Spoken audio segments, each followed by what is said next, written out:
Assalamualaikum warahmatullahi wabarakatuh. Kembali lagi di channel Ero Widyastomo dengan saya Rifki. Halo teman-teman, apa kabarnya? Semoga sehat selalu dan bahagia selalu. Saya doakan. Amin ya robbal alamin. Pada kesempatan kali ini saya ingin sharing ya. Ini akan membahas mengenai kunci atau peralatan untuk sepeda ya teman-teman. Kunci spesifik untuk sepeda. Nah, kita tahu ini adalah hub yang model cup and cone. Jadi dia bearingnya itu di dalam itu masih menggunakan bola-bola ya teman-teman. Seperti ini bola-bolanya tapi lebih kecil lagi. Nah, itu dia cara menggunakannya untuk mengencangkan hub ini harus menggunakan kunci khusus ya teman-teman. Jadi kuncinya itu seperti ini teman-teman. Nah, ini adalah namanya cone wrench. Nah, kenapa cone wrench ini diciptakan? Jadi kalau teman-teman bisa lihat ini bentuknya tipis banget ya teman-teman. Beda sama kunci-kunci yang biasa seperti ini, tebel. Nah, karena cone wrench itu diciptakan untuk supaya bisa masuk ke celah yang sempit ini teman-teman. Nah, jadi saat mengencangkan di sini bisa pakai dua kunci. Nah, namun kelemahan kunci cone wrench ini dia itu gampang selek ya teman-teman, gampang aus karena dia tipis, tapi nggak tahu juga ya karena materialnya mungkin pakai yang grade rendah, jadi dia gampang selek teman-teman. Nah, ini bisa dilihat ya, ini udah kemakan, ini udah saya gunakan beberapa kali untuk melakukan perbaikan sepeda, tapi dia udah selek. Nah, ukuran yang sering dipakai itu ada ukuran 15 dan 13. 15 untuk di bagian belakang, hub belakang, dan yang 13 untuk hub depan. Nah, ini juga ada yang ukuran 15 dan 14, namun ini jarang dipakai. Nah, jadi saya tuh punya ide teman-teman, bagaimana supaya kita punya alat ini, cone wrench, tapi walaupun dipakai berkali-kali itu kuat, nggak selek seperti ini. Nah, saya terinspirasi dari RG The Bike Guy. Nah, jadi tuh dia membuat cone wrench itu dari kunci pas yang udah nggak kepake ya teman-teman. Nah, jadi dia tuh pakai kunci pas ukuran 13 dan 15. Nah, di sini saya juga akan pakai ukuran tersebut karena ukuran tersebut sering dipakai ya untuk yang bagian hub depan seperti ini 13 dan hub belakang di ukuran 15. Nah, ini ukuran 15. Nah, ini kan nggak bisa masuk ya, sempit. Nah, ini bisa nih. Nah, bisa nih, tapi kita membutuhkan yang sempit teman-teman. Nah, ini masih terlalu tebel 15-nya. Nah, kalau ini kan pas ya. Nah, kita akan membuat sekecil ini teman-teman. Jadi saya membeli kunci pas dengan ukuran 13 dan 15, dan itu rencananya akan saya gerinda ya teman-teman. Dipipihkan, jadi akan mungkin tipisnya akan sekitar 3 mili ya teman-teman. Jadi saya akan lihat pakai jangka sorong dulu. Nah, kita coba ukur yang cone wrench ini ukurannya berapa ya. Nah, ini kita di sini dapat 3 mili teman-teman. 3 mili. Ya cukup tipis ya. Yes, 3 mili. Nah, ini 3 mili. Jadi mungkin sekitar itu akan saya tipiskan.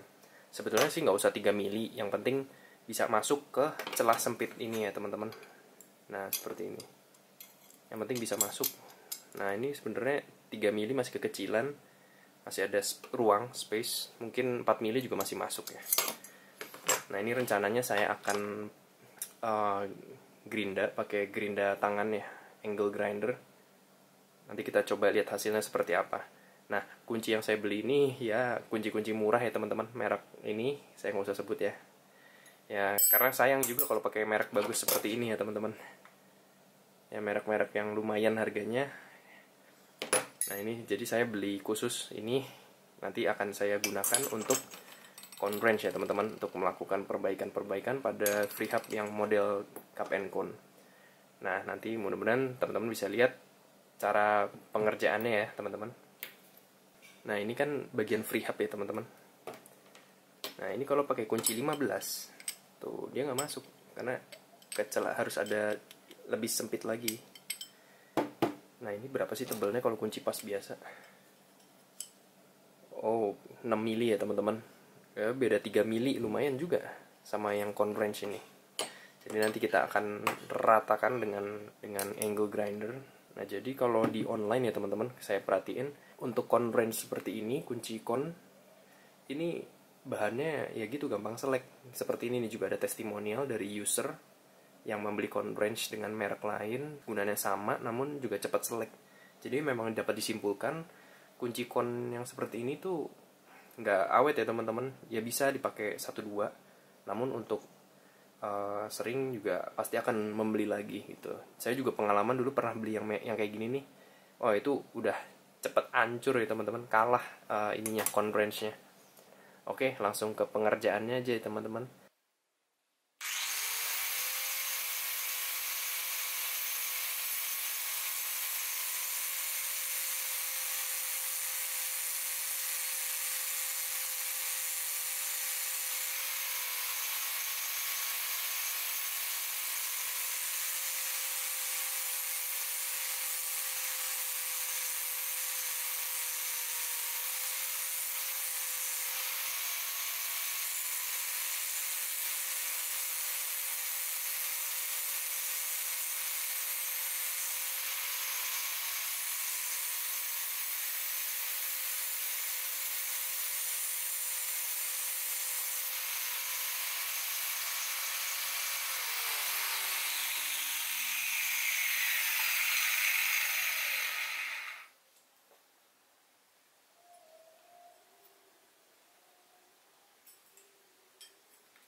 Oke, mantap.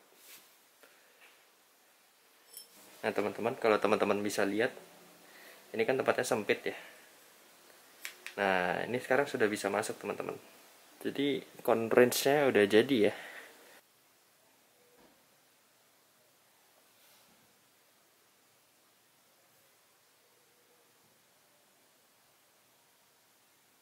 Nah teman-teman, yang ukuran 15 mili udah jadi ya teman-teman. Nah sekarang saya akan membuat yang ukuran 13, kita tipiskan.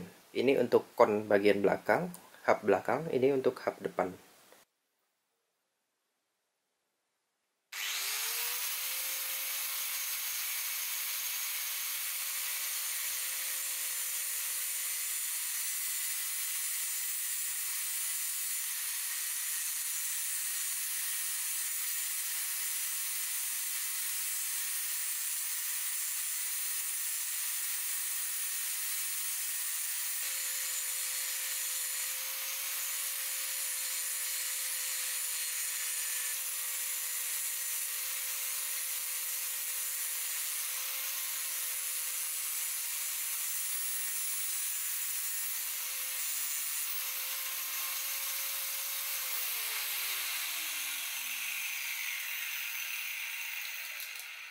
Kawan-kawan, teman-teman, kunci pasnya yang tadi saya buat udah jadi ya sekarang.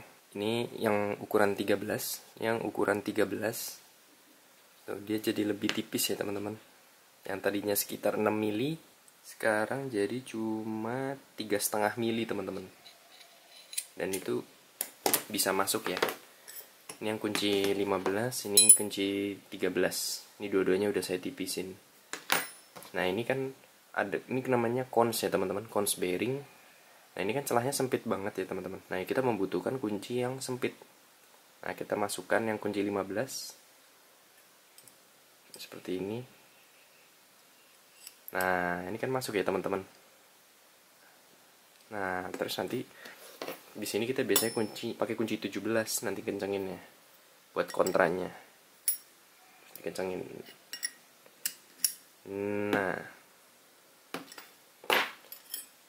Nah seperti itu teman-teman. Ini hub belakang ya teman-teman. Jadi kalau kita mau buka ini harus pakai kunci khusus teman-teman. Nah saya bikin dari kunci pas. Oke teman-teman, mungkin itu yang bisa saya bagikan di video ini. Semoga video ini ada manfaatnya, dan terima kasih. Sampai jumpa di video selanjutnya. Assalamualaikum warahmatullahi wabarakatuh.